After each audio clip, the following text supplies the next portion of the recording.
এই নবীনগর পৌরসভার ভিতরে কত বাবার চোখে পানি দেখেছি। সন্তানটা হাসি মুখে ঘর থেকে বের হয়েছে মোটর সাইকেল নিয়ে, কিন্তু বাড়িতে ফেরার সময় লাশ হইয়া বাড়িতে ফিরছে। বাবা দুনিয়াতে আছে, সন্তান নাই।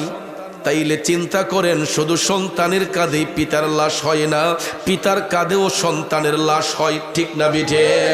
বাজাম, মৃত্যুর জন্য সবাইকে প্রস্তুত থাকতে হবে, কারণ মৃত্যুর হাত থেকে আমরা কেউ বাঁচতে পারবো না।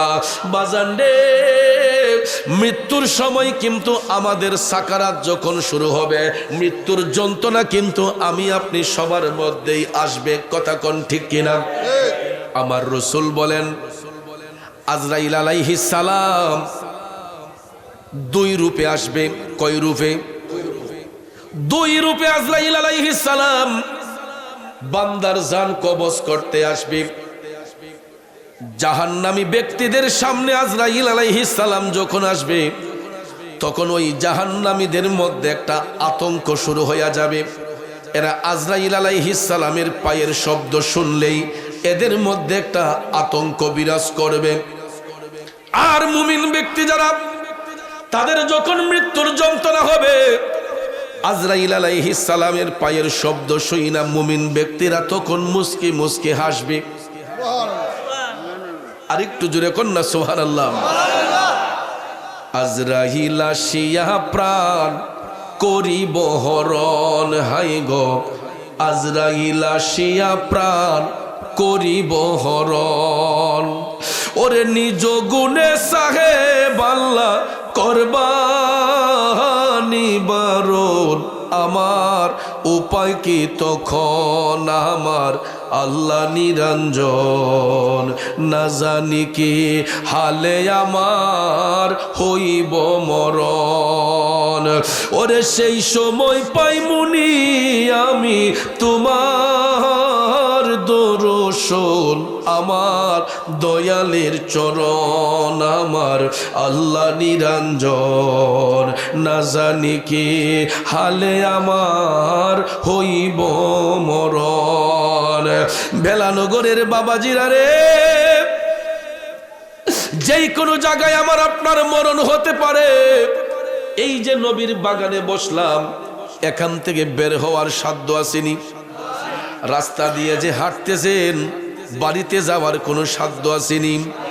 যেই কোনো সময়, যেই কোনো মুহূর্তে মরণটা হয়ে যেতে পারে।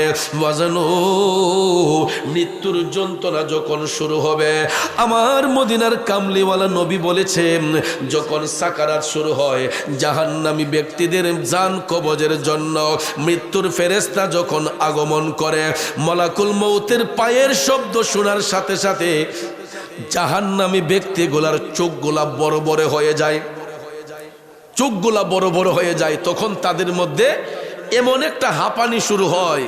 আপনারা দেখবেন সাকারাত যখন শুরু হয়, সরকাত অবস্থায় আপনারা দেখবেন অনেক মানুষের জুড়ে জুড়ে শ্বাস নিঃশ্বাস আসে। কথা কোন আসে না? তখন দেখবেন আমরা স্বজনরা চতুর্দিকে বেষ্টন করে বসি। ঘরের যত সদস্য আছে, আত্মীয় স্বজনকে খবর দেই যে আমরা অমুক সাপ টানাত ফিরে রইছে। আমরা সাধারণত এটাই বলি নাকি, যে টানায় ফিরে রইছে, কিন্তু এটা সাকারাত, মৃত্যুর যন্ত্রণা। গভীর খুব মনোযোগ। তখন দেখবেন স্বজনরা চতুর্পাশে বেষ্টন করে বৈশা আপনার চামচ হাতে লইয়া পানিটা লইয়া মুখ পানি দেয়। ভাই সাহেব আমার চিনচিননি, আমি অমুক। কইনি কাহা চিনচিনিও, আমি আপনার বাতিজা অমুক। ছেলে ডাক দিয়া কয়, আব্বা আমার চিনচিনি, আমি না আপনার ছেলে অমুক। ওই ভদ্রলোক তখন দেখবেন 2টা চোখ বড় বড় করে তাকায়। আমরা যতই অনয় বিনয় করে বলি না কেন, ওই ব্যক্তি তখন দুনিয়ার কোন সন্তানকে চিনে না, দুনিয়াতে তার স্বজনকে তাকে চিনে না। ওই মুহূর্তে ওই ভদ্রলোকের নজর থাকে, ওই সাকারাতকৃত ব্যক্তির নজরটা থাকে মৃত্যুর ফেরেশতা মালাকুল মউতের দিকে। আমার বাবাজিরা খুব মনোযোগ। এ কোন আর ফুলাফান জীবনে মরতো না।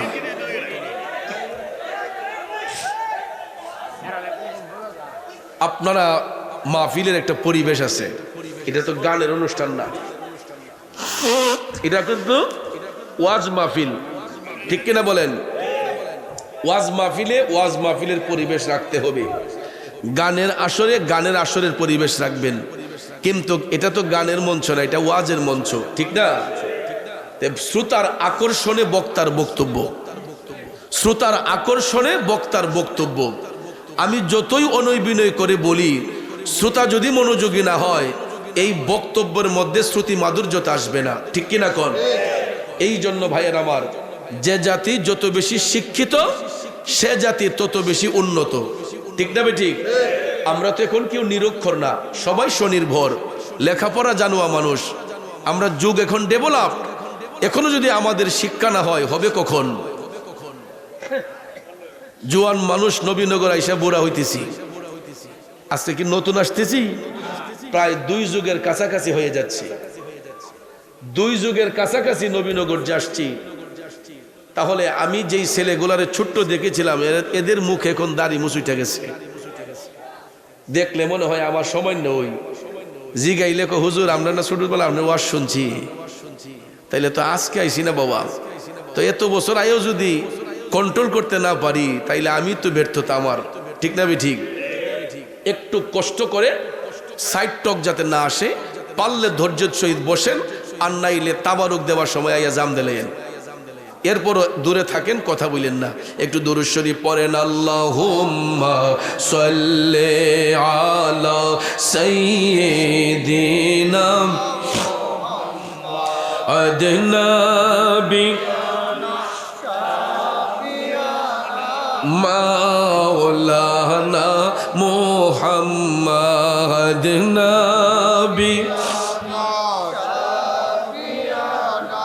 মাওলানা মুহাম্মদ এমন নবীজির উম্মত আমরা, যেই নবীর নাই তুলনা, বাইরে যাহার উপর দুরুদ বেজেন দয়াল প্রভু রব্বানা।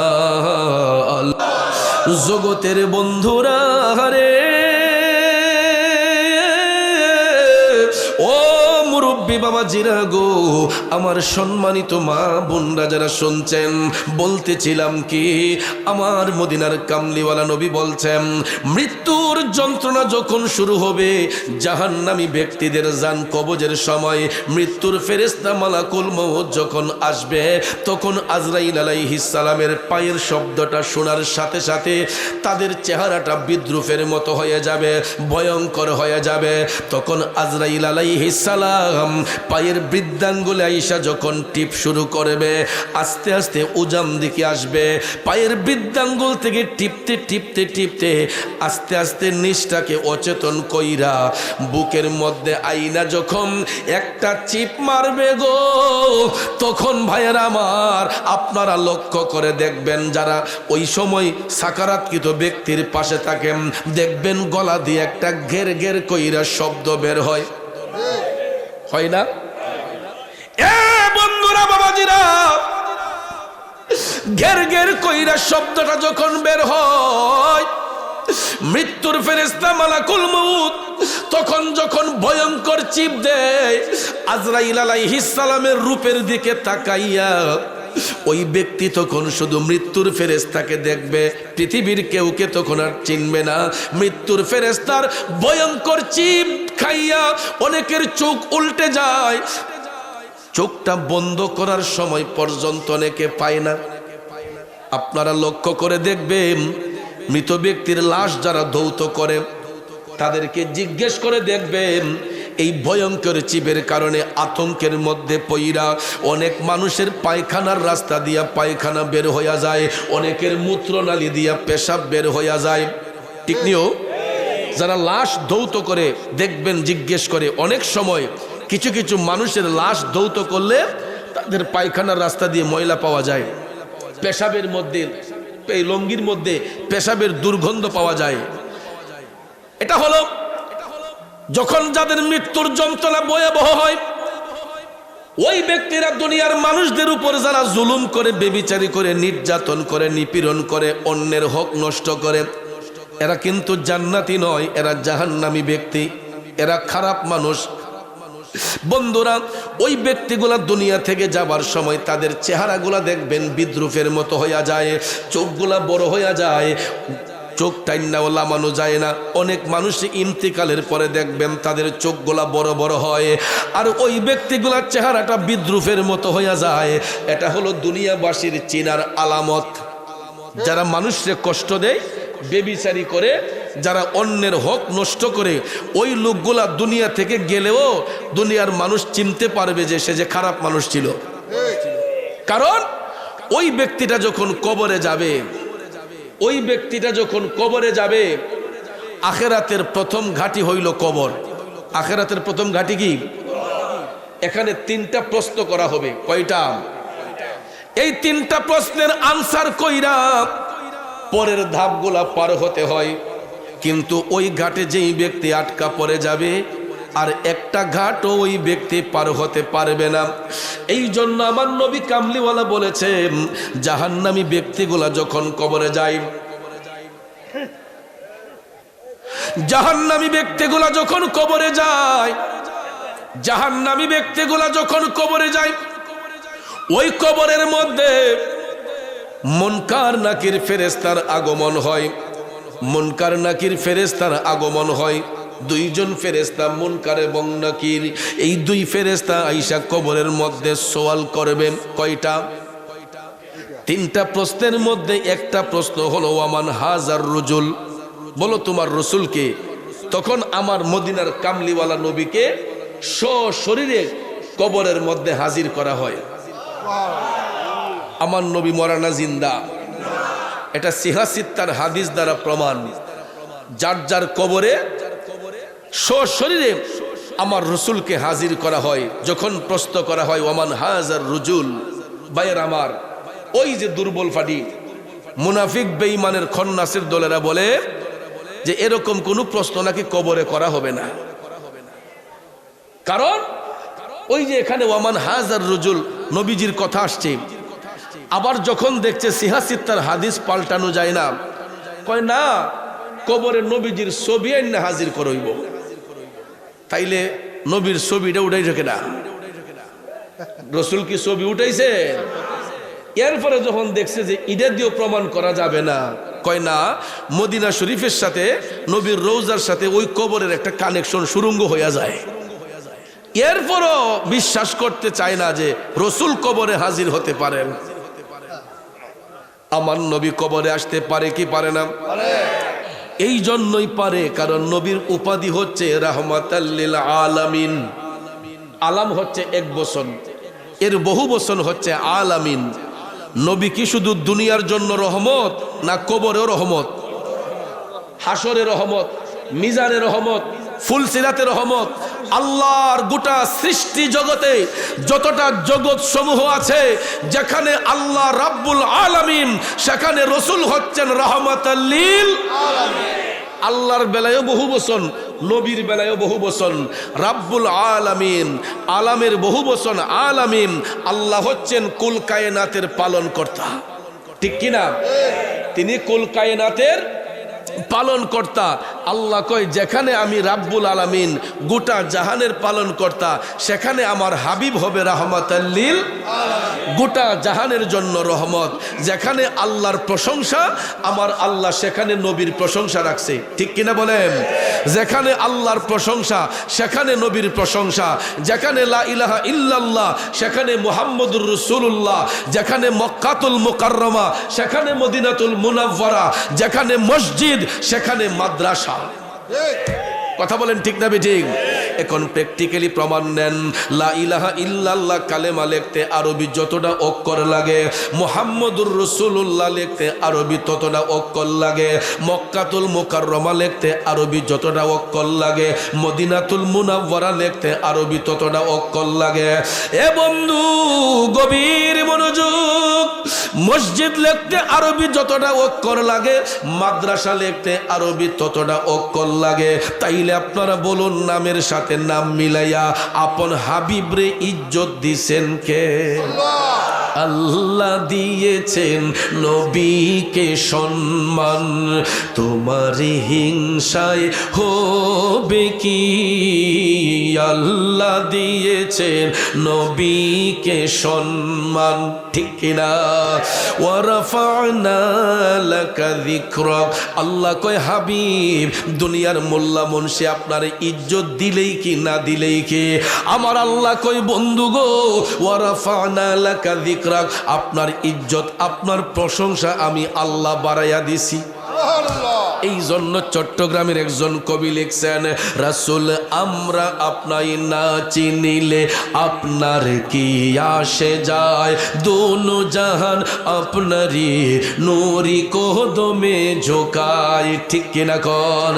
রাসূল আমি আপনাই না চিনিলে আপনার কি আসে যায়, দোনো জাহান আপনারই নূরি কদমে ঝোকায়, দোনো জাহান নবীজির নূরি কদমে ঝোকায়, ঠিক কিনা বলেন? এ বন্ধু আমরা নবীকে ইজ্জত দিলেই কি না দিলেই কি? আল্লাহ কয় হাবিব আপনার ইজ্জত আপনার প্রশংসা আমি আল্লাহ বাড়াইয়া দিছি। এই জন্য ওই পাপিষ্টের দলেরা দুনিয়াতে যেমন বিয়াদবি করবে, কবরও গিয়া এর শাস্তি ভোগ করবে। কারণ যখন প্রশ্ন করা হবে আমার হাজার রুজল, আমার নবীর শ্বশুরিলে হাজির কইরা বলা হবে বলো উনাকে চিনতে পারোনি, তখন ওই খন্নাসের দলেরা বলবে লা আদরি, আমরা চিনি না, আমি চিনি না। কারণ দেখেন নবী দেখাও ওই পাগলের দলেরা দুনিয়াতে যেমন চিনে নাই, কবরে গিয়েও চিনবে না। উত্তর দিতে যখন ব্যর্থ হয়ে যাবে তখন ভাইয়ের আমার আল্লাহ রাব্বুল আলামিন, রসুল বলেন আল্লাহ তাআলা আরেক দল ফেরেশতা পাঠাইয়া ওই জাহান্নামীগুলার কবরের মাটিগুলারে দুই পাশ থেকে আস্তে আস্তে চাপানো শুরু হয়। কি করা হয়? আমরার দেশের মাঝে দেখবেন কিছু কিছু মৌলবী সাহেবরা বেশি আবেগ দিয়া আমদার নাইয়ের গুড়াত মশলা লাগাইবার লেগা আয়া দেখবেন কানবো, কবরে রাজা কেমনে সইব, কবরে সাপে কামড়াইব, এমন কান্দিনি। বাবাজিরা আমার বুঝাইয়া বলতে হবে, মুমিনদের কবরে সাপ আসবে না, ইমানদারের কবরে গুরজে মারবে না, ঠিক না বেটি? সাপ আসবে জাহান্নামীদের কবরে, বেঈমানদের কবরে। মুমিনদের কবরে সাপ না, মুমিনদের কবরের মধ্যে কোনো আযাব হবে না। এই জন্য মৌলভী সাহেবরা বুঝাইয়া বলতে হবে সবার কবরের মধ্যে সাপ আসবে না, মুমিনদের কবরে কখনো সাপ আসবে না। কারণ মুমিনদের কবরটা নূরের মহল হইয়া যাইব। আর জাহান্নামীদের কবরে রাখার পরে তিনটা প্রশ্নের উত্তর যখন দিতে পারবে না, দুই পাশের মাটি তখন আস্তে আস্তে চাইপা ওই ব্যক্তিদের বডির মধ্যে, ওই যে দুনিয়াতে বাহাদুরি করছেন আসেনি এমন বাহাদুর, ওই ইহুদি খ্রিস্টানদের টেহাডি খাইয়া গারমুডা করছে, কথা কোন ঠিক না বেটি? ভাবছে যে আমি তো এলাকার মস্তান, কিন্তু ওই মস্তানি একদিন বের হয়ে যাবে যেই দিন ঘোর অন্ধকার কবরে নেওয়া হবে, ঠিক কিনা কম? ওরে সৃষ্টিকর্তার ইশারাতে যেতে হবে মাটির নিচেতে, আরে চলবে না আর বাহাদুরি, চলবে না আর বাহাদুরি, যাহা করতে দুনিয়ায় হাইরে যাহা করতে দুনিয়ায়, ওরে দম ফুরাইলে রঙের জলসা যাইব শেষ হইয়া, ঠিক কিনা বলেন? আমার বন্ধুরা দুই পাশের মাটি যখন চাপ দিব গো, আমার মদিনার কামলিওয়ালা নবী বলতেছেন ওই জাহান্নামী ব্যক্তিগুলার ডান পাজরের হাড় বাম পাজরে যাবে, বাম পাজরের হাড় ডান পাজরে যাবে। মাটির চাপে এমন একটা অবস্থা হইব রে, আমার নবী কামলিওয়ালা বলছেন মুরুগের হাড্ডিতে কামড় দিলে যেই রকম মরমর করে ভেঙ্গে যায়, জাহান্নামী ব্যক্তিগুলারে কবরে রাখার পরে মাটির চাপে তাদের দেহের হাড়গুলা মরমর কইরা ভেঙ্গে যাবে, পাউডারের মতো ধূলিকণা হয়ে যাবে। তাইলে বলুন আমরা কি কবরে শান্তি চাই না আযাব চাই? শান্তি যদি পেতে হয় ইত্তাকুল্লাহ, আল্লাহকে ভয় করতে হবে, দয়াল নবীর দামান ধরতে হবে, নবীকে বিশ্বাস করতে হবে। মুমিন ব্যক্তি যারা হবে ওই মুমিন ব্যক্তিদের যখন মৃত্যুর যন্ত্রণা হয়, আমার রাসূল বলছেন, খারাপ লাগতেছে? আমার রাসূল বলছেন মুমিন ব্যক্তিদের যখন মৃত্যুর যন্ত্রণা হয় তখন মৃত্যুর ফেরেশতা মালাকুল মউত যখন আসতে শুরু করেন তখন ওই মুমিন ব্যক্তিদের মুখের মধ্যে মুস্কি মুস্কি হাসি থাকে। কারণ মুমিন যারা হয়, যারা মুত্তাকি, এরা দুনিয়ার জিন্দেগি বেশি দিন চায় না, এই পাপের দুনিয়া থেকে যত তাড়াতাড়ি যাওয়া যায়। এই জন্য মুমিন মুত্তাকি যারা, এরা আল্লাহর কাছে সব সময় ফরিয়াদ করে, আল্লাহ দুনিয়ার যদি রাখো তাইলে নেক হায়াত দিয়ে রাখো, আর যদি দুনিয়ার হায়াত না থাকে আল্লাহ গো আমাদেরকে ঈমানের সহিত মরণ দান করো। আমরা কি ঈমানি মরণ চাই কি চাই না? এই জন্য কবি বলেছেন ঈমানের পথে অবিচল থেকে আমার মরণ যেন হয়, ঈমানের পথে অবিচল থেকে আমার মরণ যেন হয়। এ ভেলানগরের বাবাজিরা গভীর মনোযোগ, রাসূল বলেছেন মুমিন ব্যক্তিদের যখন মৃত্যুর যন্ত্রণা হয়, মৃত্যুর ফেরেশতা মালাকুল মউত আসার সময় ওই মুমিন ব্যক্তিদের মুখের মধ্যে মুস্কি মুস্কি হাসি বের হয়। কারণ মুমিন ব্যক্তিদের মৃত্যুর কোনো যন্ত্রণা নাই, এদের দেহের মধ্যে হাত স্পর্শ করতে দেরি হবে, তাদের জীবনটা কেড়ে নিতে দেরি হবে না। তখন ইন্তেকালের পরে তাদের চেহারার মধ্যে মুস্কি মুস্কি হাসি ফুটবে। লক্ষ্য করে দেখবেন কিছু কিছু ভদ্রলোক, ভালো মানুষ মারা গেলে আমরা যখন লাশ দেখতে যাই, হতে পারে তিনি কৃষক, দিনমজুর, হতে পারে রিক্সা চালক, অটো চালক, হতে পারে কোনো মসজিদের ইমাম, হতে পারে কোনো মাদ্রাসার সুপার, হতে পারে একজন সাধারণ আমলি মানুষ, ইমানি মানুষ। ভালো মানুষগুলা মারা যাবার পরে কালো চেহারা হইল, চেহারাটা কালো বর্ণের হলো, দেখবেন ওই মানুষের চেহারার মধ্যে একটা মুস্কি মুস্কি হাসি থাকে এবং চেহারাটা উজ্জ্বল হইয়া যায়। আমরা রাস্তা দিয়ে হাঁটলে পরে লোক মুখে কথা বলি, আহ ব্যক্তিটা যেমন ভালো ছিল তার মরণটাও এমন সুন্দর হইছে, ও যেমন আইসা রইছে, বলিনি এরকম? এটা মুমিনদের লক্ষণ। মুমিনরা দুনিয়া থেকে যাওয়ার সময় এরা হাসি মুখে যায়। কেন যায় জানেন? কারণ এরা তো ছাত্র ভালো। কি ভালো? স্টুডেন্ট ভালো। দেখবেন গাদা ছাত্র যদি ইতা পরীক্ষার আগে এদিন মাথা গরম হয়ে যায়, কেমনে পরীক্ষা দিব, কেমনে কি করব। আর ভালো ছাত্র যারা, ভালো স্টুডেন্ট যারা, এরা দেখবেন এরা আগ্রহে থাকে যে কোন দিন পরীক্ষা শুরু হইব, কোন সময় জানে যাইমু, প্রশ্নটা ভাই টাস টাস করে লিখে দিয়ে ফেলবো। কথা কোন ঠিক না ঠিক? ভালো স্টুডেন্ট যারা, এদের কোনো টেনশন থাকে? গাদা মাদা যেটা ইতা নিয়ে টেনশন থাকে, নহল করে কেমনে পাস করতো, কেমনে কি চুরি করতো, দাড়ি করতো, এই টেনশনে থাকে। আর ভালো স্টুডেন্ট যারা, এরার কোনো চিন্তা নাই। কারণ যেই কোনো জায়গা থেকে প্রশ্ন করা হোক, এরা দেখবেন প্রশ্নটা হাতে পাইয়েই এরা বিসমিল্লাহ করে লেখা শুরু করে। ঠিক তদ্রুপ ভাবে মুমিন যারা হয়, মুত্তাকি যারা হয়, এরা দুনিয়া থেকে যাবার সময় হাসি দিয়া যায়। কেন জানেন? কারণ কবরে তাদের কোনো খৌফ নাই, ভয় নাই, চিন্তা নাই। কারণ ওই মুমিন ব্যক্তিদেরকে কবরে রাখার পরে তাদেরকেও কিন্তু তিনটা প্রশ্ন করা হবে। কয়টা? বাবাজিরা আমার, মুমিন ব্যক্তিদেরকে কবরে রাখার পরে ওই একই তিনটা প্রশ্ন করা হবে। এই তিনটা প্রশ্নের একটা প্রশ্ন, ওয়ামান হাজার রজুল, বলো তোমার রসুলকে। তখন ওই মুমিন ব্যক্তিরা যখন আমার দয়াল নবীর চেহারা মুবারক দেখবে গো, তখন এদের চোখ দিয়া তখন টপ টপ করে পানি বের হইয়া যাবে।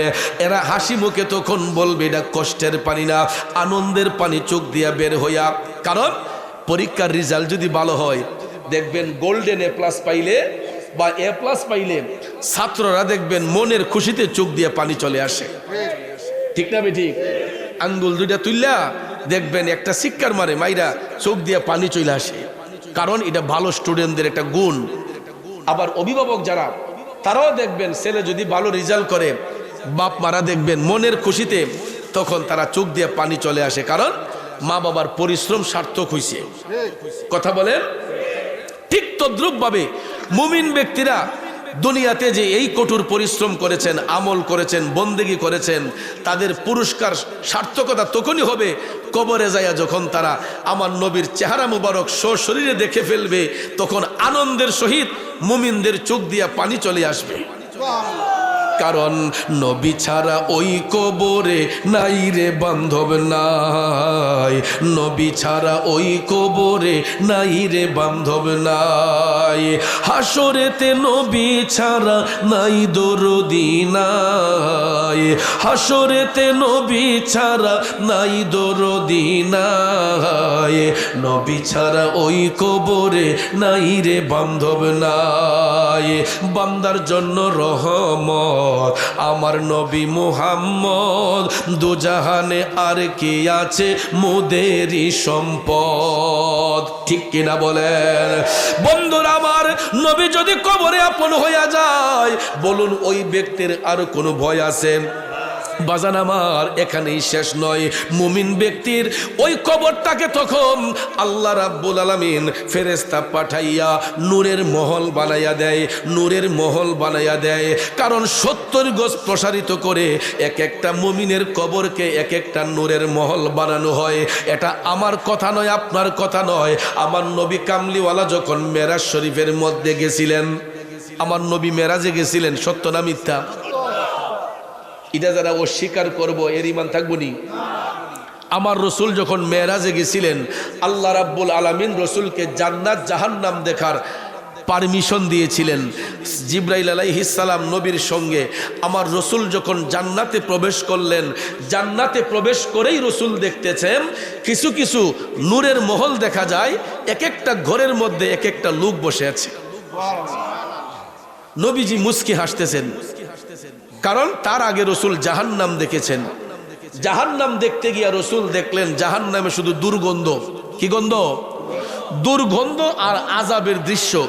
এইগুলা দেখতে দেখতে আমার রসুল চোখের পানি ছেড়ে কাঁদতে কাঁদতে পেরেশান। তারপরে যখন জান্নাতে প্রবেশ করলেন, রসুল জান্নাতে প্রবেশ করে দেখতেছেন কিছু কিছু নূরের মহল দেখা যায়, এক একটা মহলের ভিতর এক একটা লোক বসা। আমার নবী মুস্কি মুস্কি হাসতেছেন। সুবহানাল্লাহ কন্যা। দয়াল নবী মুস্কি মুস্কি হাসতেছেন।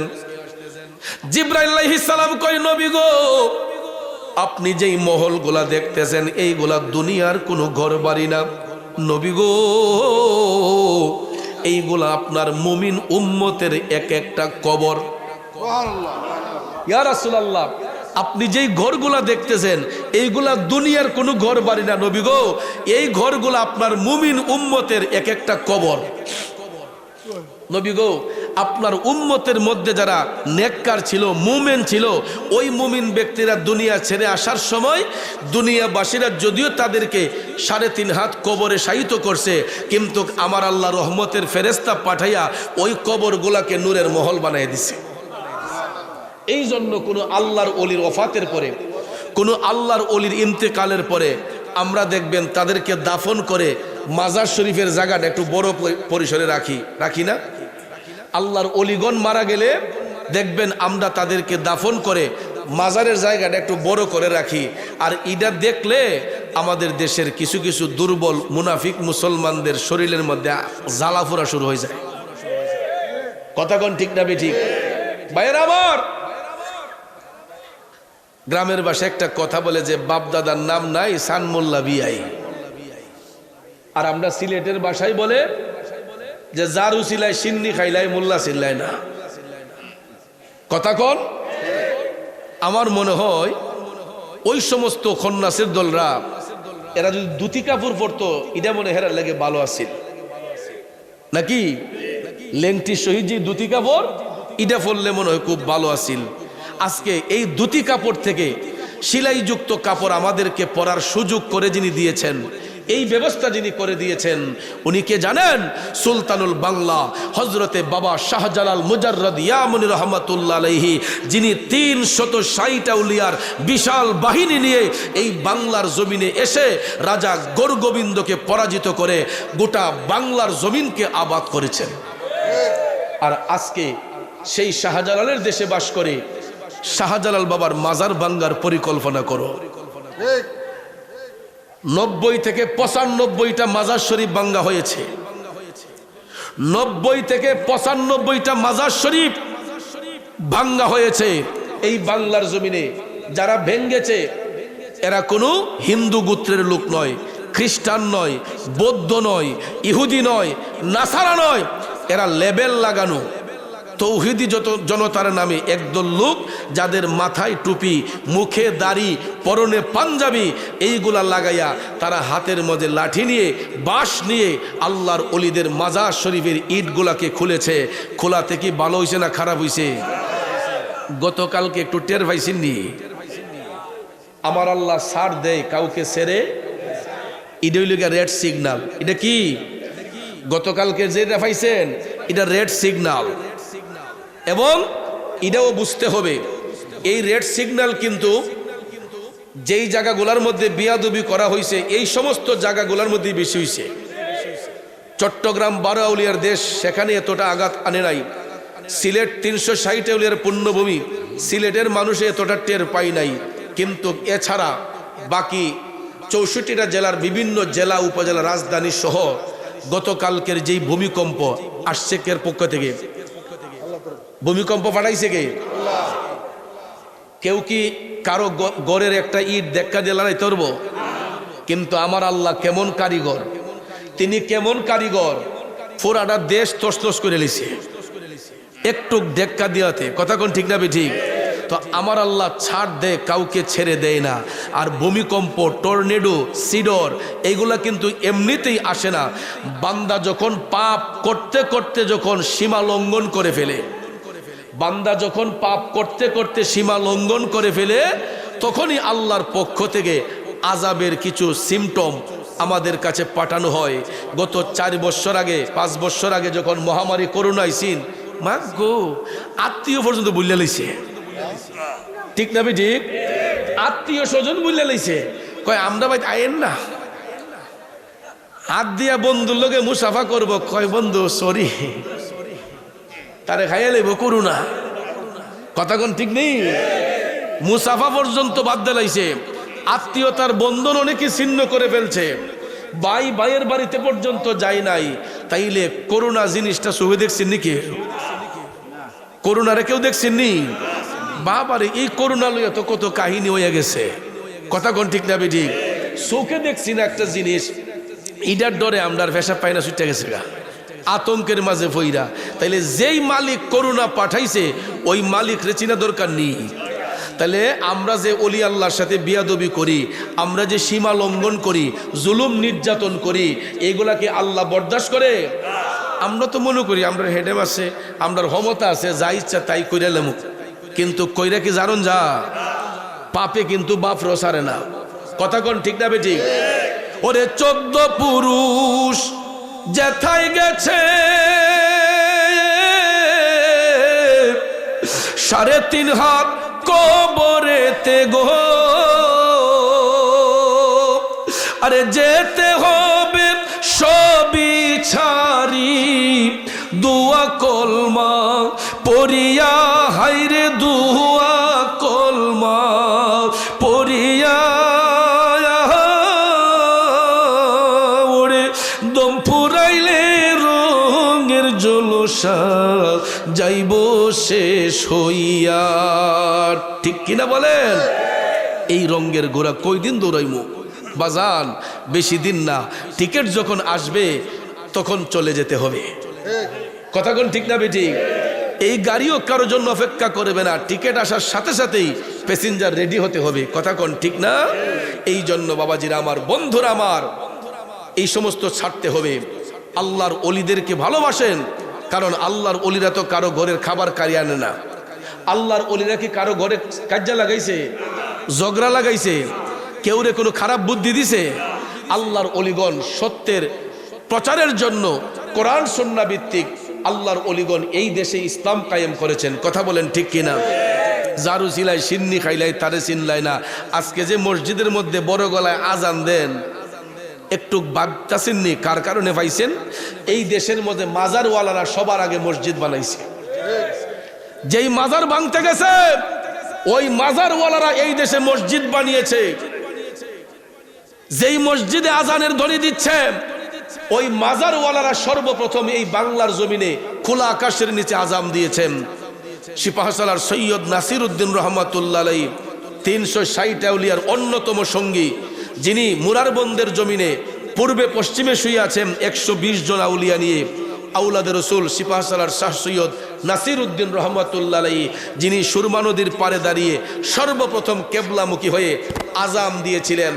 আর এই অস্ত্রের পাওয়ারে আল্লাহু আকবার, এটা শক্তিশালী অস্ত্র, ঠিক না বেঠিক? এটা গ্রেনেড, কামানের চাইতে ধারালো অস্ত্র।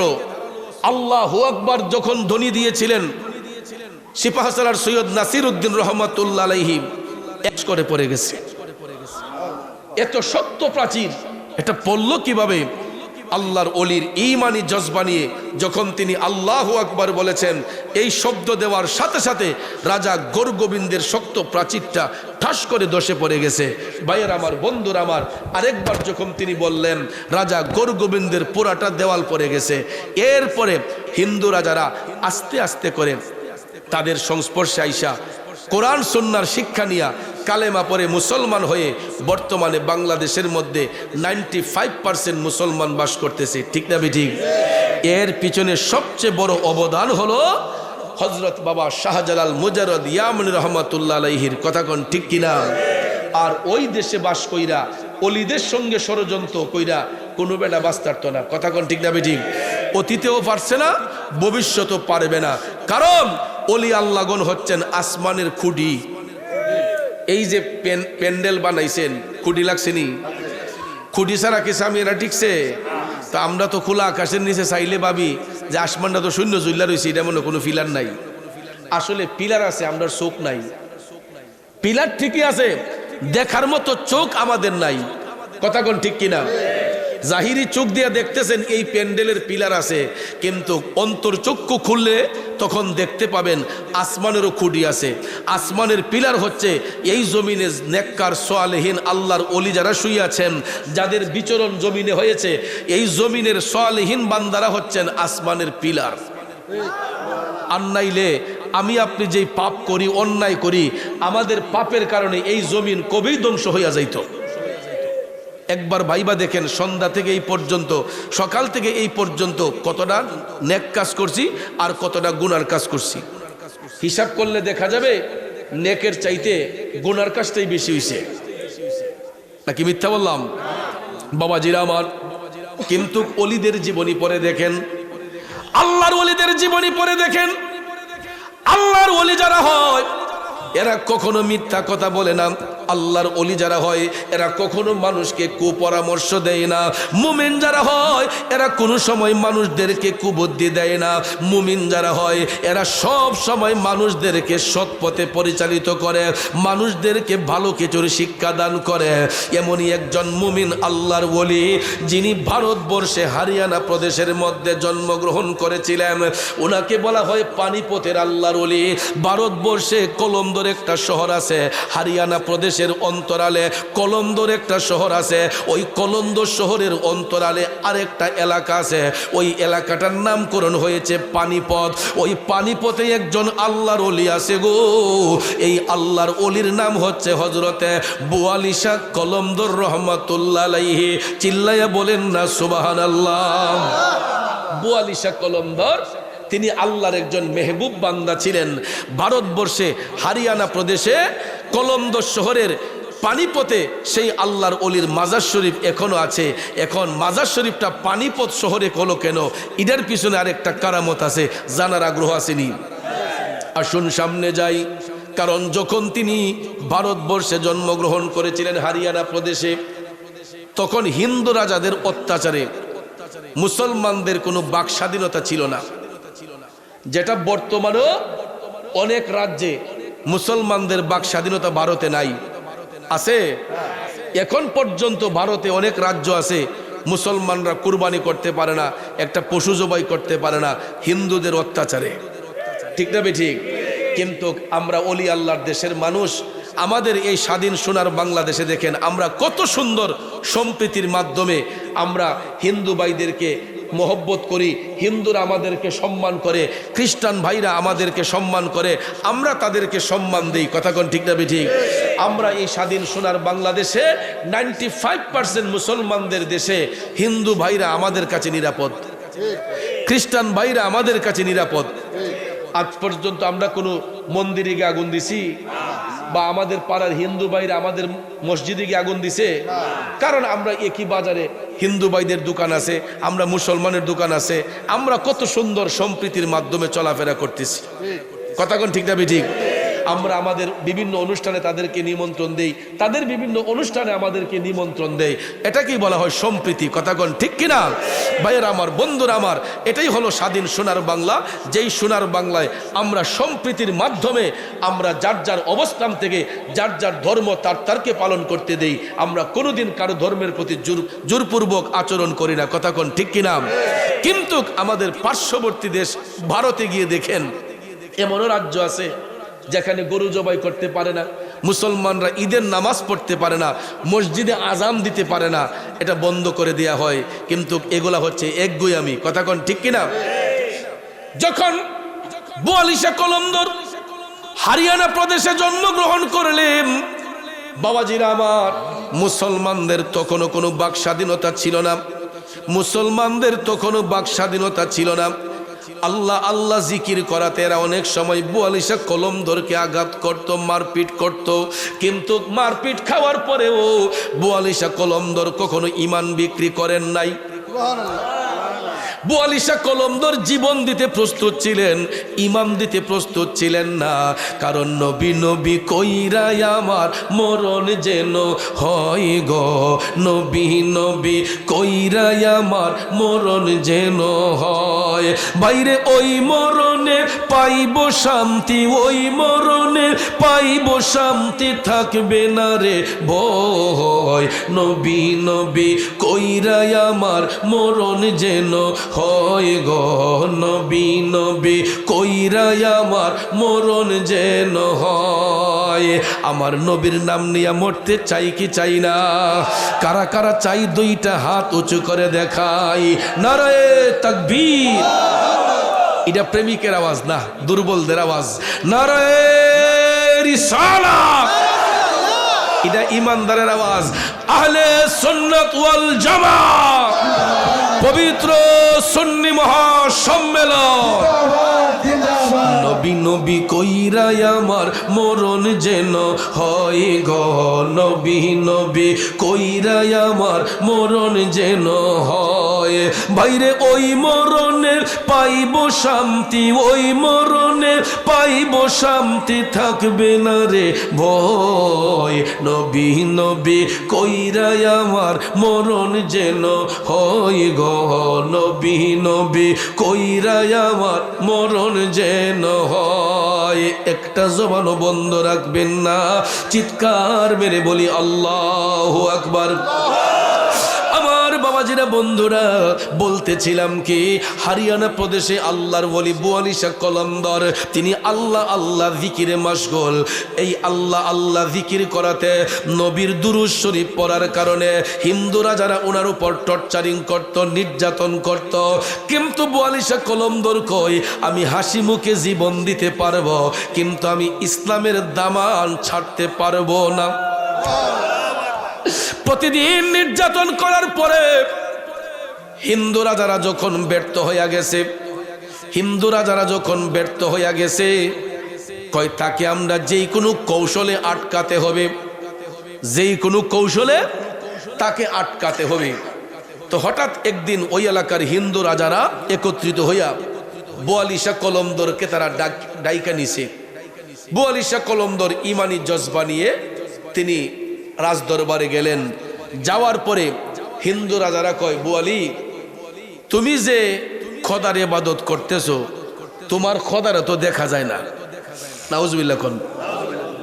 তুমি যে খোদার ইবাদত করতেছো, তোমার খোদার তো দেখা যায় না, তে না দেখা যেই খোদার পূজা করতেছো, ইবাদত করতেছো, এই খোদা কি তোমারে কোনো সাহায্য করতে পারবে? বোয়ালিশা কলমদর কয় অবশ্যই পারবে। সুবহানাল্লাহ, অবশ্যই পারবে। তখন বোয়ালিশা কলমদর বললেন যে আমি যদি সেই মহান মালিকের ইবাদত করে থাকি, অবশ্যই আমার মালিকের পাওয়ার ক্ষমতা অপরিসীম। তখন রাজারা বলতেছে আমরা যদি যাচাই করতে চাই, তুমি কি সেটা দেখাতে পারবে? বোয়ালিশা কলমদর বললেন কিভাবে? তখন তারা বলতেছে বোয়ালি, তুমি যেই নামাজের মসলায় দাঁড়িয়ে তোমার আল্লাহরে সেজদা করো, তুমি তো জমিনের উপর দাঁড়াইয়া সেজদা করো, তোমার আল্লাহ যদি তোমার উপর রাজি হয় তাইলে তো উনি তোমার পানির উপরও বাসায় রাখতে পারবে। বোয়ালিশা বলতেছে অবশ্যই পারবে। তখন হিন্দু রাজারা কয় তোমার হাতের নামাজের মসল্লা আমরা পানিতে বিছাইয়া দিব, তুমি যদি হাইটা গিয়া পানির উপর দিয়ে গিয়ে যদি ওই নামাজের মসল্লায় দাঁড়াইয়া পানির উপরে দাঁড়াইয়া তোমার আল্লাহরে সেজদা করতে পারো, তাইলে বুঝবো যে না তোমার খোদার পাওয়ার বেশি। সুবহানাল্লাহ কন্নাম। বাবাজিরা আমার, বোয়ালিশা কলমদর বলতেছেন আমি করে দেখাবো। আপনারও আমাকে বলতে হবে, যদি আপনারা আগুনের পূজা করতেছেন, আপনাদের দেবদেবীরে আপনারা খোদা মনে করেন, আপনাদের দেবদেবী যদি আপনাদেরকে সাহায্য করে, আপনারা তো দেখে ইবাদত করতেছেন। কয় হ্যাঁ। বোয়ালিশা কলমদর কয় আমি পানির উপর হাইটা গিয়া যেই খোদারে দেখি না সেই খোদারে ডাইকা দেখাইমো, আর আপনারা আপনাদের খোদারে যে দেইকা ডাকতেছেন, আপনারাও জ্বলন্ত আগুনটা হাতের মধ্যে রাইখা আমারে দেখাতে হবে। যদি আপনাদের খোদা সত্যি হয়, আপনাদের খোদার যদি পাওয়ার থাকে, তাইলে তো অবশ্যই আপনাদের হাত পোড়াবে না। আর আমার আল্লাহ যদি সঠিক হয়, আমার মৌলার যদি পাওয়ার থাকে, তো সেই মালিক আমাকে পানিতে ডুবাবে না, অবশ্যই আমারে পানিতে বাসায় রাখবে। ইমানি শক্তি কারে কয় চিন্তা করে দেখেন। তখন হিন্দু জমিদাররা বলল ঠিক আছে, তোমার খোদারে তো তুমি দেখো না, তুমি পানিতে হাইটা যদি নামাজ পড়া দেখাইতে পারো, সিজদা করে দেখাতে পারো, তাইলে আমরা তোমার খোদার পক্ষে যাব। তুমি যা বলবা, যেই বাক্য বলবা, আমরা সেই বাক্য পাঠ করব। বোয়ালিশা কলমদর বললেন আপনারও কিন্তু মনে রাখেন, আগুন হাতে রাইখা দেখাতে হবে। যদি আগুন আপনাদের হাত না পুরায়, তাইলে আমি সেই খোদারে বাদ ছেড়ে দিয়া আপনাদের পক্ষে আসব। তো এরা ভাবছে যে বোয়ালির তো এখানে কেউ নাই, আমরা তো তান্ত্রিক আছে যারা তন্ত্রমন্ত্র করে, জাদুবিদ্যা করে। তো এই রাজারা কি করছে, এলাকার যত তান্ত্রিক ছিল, হরিয়ানা প্রদেশের যত তান্ত্রিক ছিল, যারা তন্ত্রমন্ত্রে বিশ্বাসী ছিল, জাদুবিদ্যায় বিশ্বাসী ছিল, সমস্ত তান্ত্রিকদেরকে রাজদরবার আইনা হাজির করছে। আইনা বলতেছে যে তান্ত্রিকরা, আজকে আপনাদের জাদুবিদ্যা যতটুকু আছে, জাদুবিদ্যার মধ্যে যত শক্তি আছে, সব শক্তি প্রয়োগ কইরা হইল আজকে দেখাতে হবে। আমাদের হাতে আগুন রাখবো, আপনারা জাদু মন্ত্রের মাধ্যমে আমাদের হাতে আগুন দিবেন, যাতে আমরা হাত আগুনে না ফুরায়। কুফুরি কালাম দিয়া, জাদুবিদ্যা দিয়া। ভাইয়ার আমার, বলুন আল্লাহর খাস কালামের কাছে জাদুবিদ্যার কোনো পাওয়ার আছে? শক্তি আছে? বোয়ালিশা কলমদর এক আল্লাহ বিশ্বাসী, নবী মুস্তাফার গোলামিতে বিশ্বাসী। বাজানরে, ওই হিন্দুরা যারা বলল বোয়ালি প্রস্তুত, তো বোয়ালিশা বলতেছে আমি সদা সর্বদা প্রস্তুত। সুবহানাল্লাহ কোন। এবার তান্ত্রিকরা সবাই চতুর্দিকে বেষ্টন, ওই জমিদাররা, ওই রাজারা বোয়ালিশা কলমদরের নামাজের মসল্লাটা হাতে নিয়া এরা পানির মধ্যে নাইমা নামাজের মসল্লাটা অনেকটা দূর এরা ছুঁড়ে মারছে। অনেকটা দূর ছুঁড়ে মারলো, মারার পরে দেখা যায় পানির অনেকটা দূরে নামাজের মসল্লা গিয়া কেবলামুখী হইয়া দাঁড়াই আছে। নামাজের মসল্লা নিচের দিকে যায় না, কেবলামুখী। এবার রাজারা বলতে যে বোয়ালি, যাও এবার পানির উপর দিয়ে হাইটা যাও, দেখি তোমার কারামতি শক্তি কেমন। তোমার আল্লাহ যেই মালিকরে তুমি দেখো না, উনি তোমারে কেমন শক্তি দিছে আমরা দেখাও আজকে। বুয়ালিশা কলমদর ইমানি শক্তি নিয়া, বুকের মধ্যে সিনার মধ্যে সাহস লিয়া বুয়ালিশা কলমদর পানির পথ দিয়া তিনি হাঁটতে শুরু করলেন। আর চোখের পানি ছাইরা কান্দে, মৌলাজি তোমার রহিম নামটি থাকিতে আমি পাপী ডুইবা যাইতাম নি, করিম রহিম নামটি তোমার আল্লাহ কাদের গুনি আমি পাপী ডুইবা যাইতাম নি। বুয়ালিশা কলমদর আমার আল্লাহরে ডাক দিয়া কয়, আল্লাহ আমি গোলাম তো তুমি মালিকের গোলামি করি, আমি বুয়ালি তো তুমি মালিকের গোলামি করি, তোমার হাবিবের গোলামি করি। আল্লাহ গো এই এলাকার মধ্যে ইসলামের পক্ষে আর কেউ নাই, এই সমস্ত তান্ত্রিকরা জাদুবিদ্যায় বিশ্বাসী। আল্লাহ আমি অদম বুয়ালি তুমি মৌলার গোলামি করি, তোমারে সিজদা করি। আল্লাহ তুমি তো পাহাড়কে সমুদ্র বানাও, সমুদ্রকে পাহাড় বানাও। আল্লাহ তুমি মরারে জিন্দা করো, জিন্দারে মরা করো। আল্লাহ তুমি যারে ইচ্ছা ইজ্জত দেও, যারে ইচ্ছা বেইজ্জতি করো। আল্লাহ আমি বুয়ালি বিশ্বাস করি তোমার হাবিবের উসিলায় তুমি অদম বুয়ালিকে কবুল করে নিও।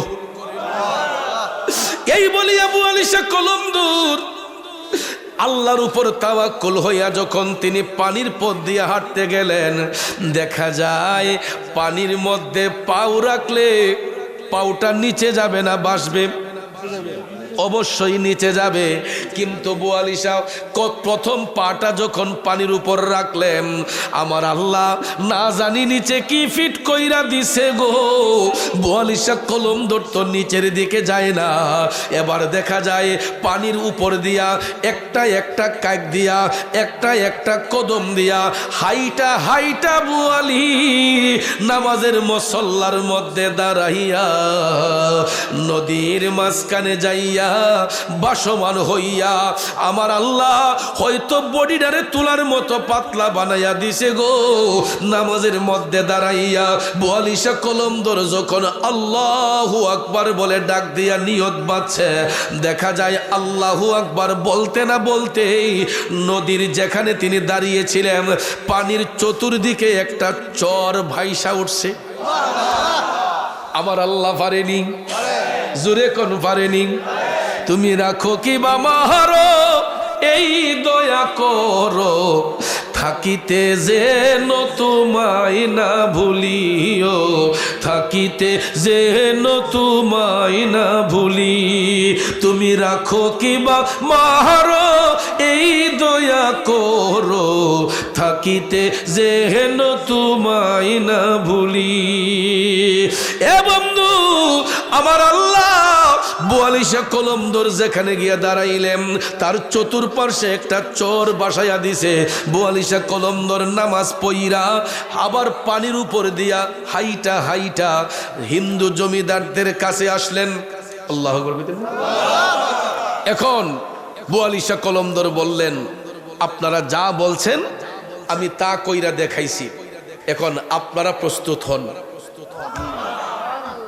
তো এরা তো বেড়াইতে ভাবছে যে আমরার যেহেতু তান্ত্রিক আছে আমরার সমস্যা কি, আমরার তোর সমস্যা নাই। তখন তান্ত্রিকরা তাদের জাদুবিদ্যার মধ্যে যত শক্তি আছিল সব শক্তি প্রয়োগ করতেছে, সুমন্ত্র সুদিতেছে আর কি। কিন্তু এটা কোনো কাম হইব? আল্লাহর ওলিদের কাছে কোনো কাজ হবে এগুলা? ভাইয়ারা আমার, তান্ত্রিকরা তাদের জাদুবিদ্যা করতেছে আর হিন্দু জমিদাররা সারি বেঁধে বসছে, কয় দেন আগুন। এরা তো দেবতা সামনে লইয়া যখন আগুন যখন হাতের মাঝে দিছে সারবনি, আগুনটা হাতে দিতে দেরি হয়েছে, হাতটাকে জলসে দিতে দেরি করে নাই। আরো জোরে কন্যা আল্লাহু আকবার। ভাইয়ের আমার, বন্ধুরা আমার, রাজাদের হাতগুলা পুড়ে গেল, তান্ত্রিকরা সবাই ফেল হয়ে গেছে। এখন বুয়ালিশা কলমদর বলে আমি বলবো না, আপনারা বলেন কি করবেন? তখন দেখা যায় ওই এলাকার যত তান্ত্রিক ছিল গো, তান্ত্রিকরা সবাই বুয়ালিশা কলমদরের পায়ের মধ্যে পইরা গেছে। বুয়ালিশা কলমদরের পায়ের মধ্যে পইরা গেছে। কয় বুয়ালি, জীবনে কত জাদু মন্ত্র করলাম, কোনোদিন কোথাও হার মানি নাই। বুয়ালি, জীবনে কত জাদুবিদ্যা দেখাইলাম, কোনোদিন কোথাও হার মানি নাই। আজকে তুমি মওলার ইবাদত দিয়া এমন ভাবে কাজ করেছো, আমাদের সমস্ত জাদুবিদ্যা এখানে ফেল হয়ে গেছে। তার মানে বোঝা গেল বুয়ালি, নিশ্চয়ই তুমি আল্লাহর মেহবুব বান্দা। আমাদেরকে তাড়াতাড়ি তোমার পক্ষে নিয়ে যাও, বলো আমরা কি করব? তখন বুয়ালিশা কলমদর বললেন, আপনারা পানি দিয়া ওযু করেন। তখন ওই নদীর পানি দিয়া এরা ওযু করলো। সমস্ত তান্ত্রিকরা যখন ওযু কইরা আসছে, বুয়ালিশা বলতেছেন, আপনারা পড়ুন, লা ইলাহা ইল্লাল্লাহু মুহাম্মাদুর রাসূলুল্লাহ সাল্লাল্লাহু আলাইহি ওয়াসাল্লাম। জুরে কি সুবহানাল্লাহ বলবেন না? ভাইয়ের আবার, যাদেরকে দিয়া রাজারা পাওয়ার দেখাইছিল, ওই সমস্ত তান্ত্রিকরা কালেমা পরে মুসলমান হয়ে গেছে। এখন তান্ত্রিকরা যেখানে মুসলমান হয়ে গেছে, রাজারা কি আর পারবো না হইয়া? এখন ওই রাজারাও বলতেছে যে বুয়ালিশা কলমদর, আমরা আমাদের ভুল বুঝতে পেরেছি। যেখানে আমাদের যাদেরকে আমরা শক্তি হিসেবে ব্যবহার করি, আমাদের তান্ত্রিকরা যেখানে কালেমা পড়ে মুসলমান হয়ে গেছে, আমরা আর বাকি থাইকা লাভ কি? আমাদেরকে কালেমা পড়ে মুসলমান বানিয়ে দেব। তখন ওই হরিয়ানা প্রদেশের রাজা যারা ছিল, এরা সবাই কালেমা পড়ে মুসলমান হয়ে গেছে। আপনারা বলুন, বুয়ালিশা কলমদর কারো উপরে ককটেল মারছে, বোমা মারছেন, গ্রেনেড মারছেন, লাঠি মারছেন, বেন্দা মারছেন? ও মাগো, আমরা দেশে যদি লাঠির অভাব নাই, কোনো কিছু হইলে দেখা যায় লাঠি বেন্দা লইয়া হাজির, ঠিক না বেঠি? আল্লাহর অলিরা তো কখনো লাঠি হাতে নেন নাই, আল্লাহর অলিরা তো কখনো তরবারি হাতে নেন নাই। বাবা শাহজালাল বাংলার জমিনে এসে আবাদ করেছেন, একটা দিনে তো হাতে তরবারি নেন নাই। নিয়েছেন? একটা দিনে তরবারি নেন নাই। কি করেছেন? সিনার মধ্যে কোরআন সুন্নাহর আমল বাস্তবায়ন করে এমনভাবে লালায়িত করেছেন, যার জবান দিয়া আল্লাহ শব্দ বের করলে পাহাড় সমুদ্র হয়ে গেছে, সমুদ্র পাহাড় হয়ে গেছে। কথা কোন ঠিক না বেঠিক? তাদের জবানের জিকিরের ধ্বনিতে জঙ্গল মঙ্গল হয়ে গেছে। আল্লাহর ওলিরা যখন আসছেন, তখন এগুলো জংলা ছিল। এখন আপনি শাহজালালের মাজারে যান, শাহজালাল মাজারে গিয়ে দেখেন জায়গাটা কতটুকু উঁচা। তিনি যখন আসছিলেন, কোনো গড়বাড়ি ছিল? শাহফরান রহমাতুল্লাহ মাজার শরীফ 4-5 দিন আগে মেয়র সাহেব জিয়ারত করে আসছেন। জিজ্ঞেস করেন কয়টা সিঁড়ি বাইতে হয়, কতগুলা সিঁড়ি বাইয়া উপরে উঠতে হয়। তো তখন কি সিঁড়ি ছিল? বায়া বায়া উড়ন লাগতো। তো আল্লাহর ওলিরা তারা নির্জন জায়গা খুঁজছেন, যেখানে দুনিয়া লোভী মানুষরা তাদেরকে ডিস্টার্ব না করে। এই জন্য আমি আমার লাইফে যত ওলি আল্লাহর মাজার শরীফে গেছি, আমি দেখলাম আল্লাহর ওলিরা ওই জায়গাটারই পছন্দ করছে, যেখানে লোকালয়ের কোনো আনাগুনা ছিল না। লোকালয়ের অন্তরালে তারা নির্জনে গিয়া আমার মৌলার জিকির দিয়া মৌলারে রাজি খুশি করে তারা এক একটা দেশকে আবাদ করেছেন। আমি আজমির শরীফে গিয়ে দেখলাম, সেখানেও খাজা বাবার মাজার শরীফ, যদি এখন রাস্তাঘাট একটু সমতল করছে, কিন্তু গভীর দেরে তাকাইয়া দেখবেন, নিচ থেকে যখন আপনি হাইটে আসবেন, খাজা বাবার মাজার শরীফটা কিন্তু অনেক উপরে ছিল। এরকমভাবে যত ওলি আল্লাহর মাজার শরীফ আপনি যাবেন, গিয়ে দেখবেন জায়গাগুলা অনেক উঁচু উঁচু। আর আমরা দেশের মাঝে ওই সমস্ত খন্নাসের দলেরা, ইহুদি খ্রিস্টানদের দালালরা হয়, উঁচু কবরগুলা ভেঙ্গে ফ্ল্যাট করে দাও। রসুল বলছেন উঁচু কবরগুলা ভেঙ্গে দাও, কিন্তু আরে খন্নাস, রসুল তো বলছেন মুনাফিক বেঈমানের কবরের কথা, কাফেরদের কবরের কথা, কাফেরদের উঁচু কবরগুলা ভেঙ্গে দেওয়ার কথা বলেছেন, মুমিনদের নয়। কথা কোন ঠিক না ঠিক? তা আল্লাহ যেন এদেরকে হেদায়েত করে। আর যদি হেদায়েত এদের নসিবে না থাকে, তাহলে আর কি করা যাবে? আল্লাহ যা ভালো মনে করে তাই করবে। আমরা তাদের ধ্বংস কামনা করি না। কেন করি না? এই ছেলেগুলো আমাদেরই ছেলে ফেলে, কারো বাতিজা, কারো ছেলে, কারো নাতি, ইটা ওই হিদির ট্যাবলেট খাইয়া ইহুদি খ্রিস্টানদের কিছু টাকা টুকা পাইয়া ফুলাবান মানুষ, বেকার মানুষ তো এটা চলতে বলতে পারে না, চলন তো লাগবে এক মনতে, তো বাপসে কা যাক বাস মুকদিন ইমানটা নষ্টই করে লাই, কিছু টাকা টুকা লইয়া দেখা যায় এক একটা এলাকা নষ্ট করতেছে। কিন্তু একটা কথা বলে যাবেন না, নবীনগর মানে নবীর শহর।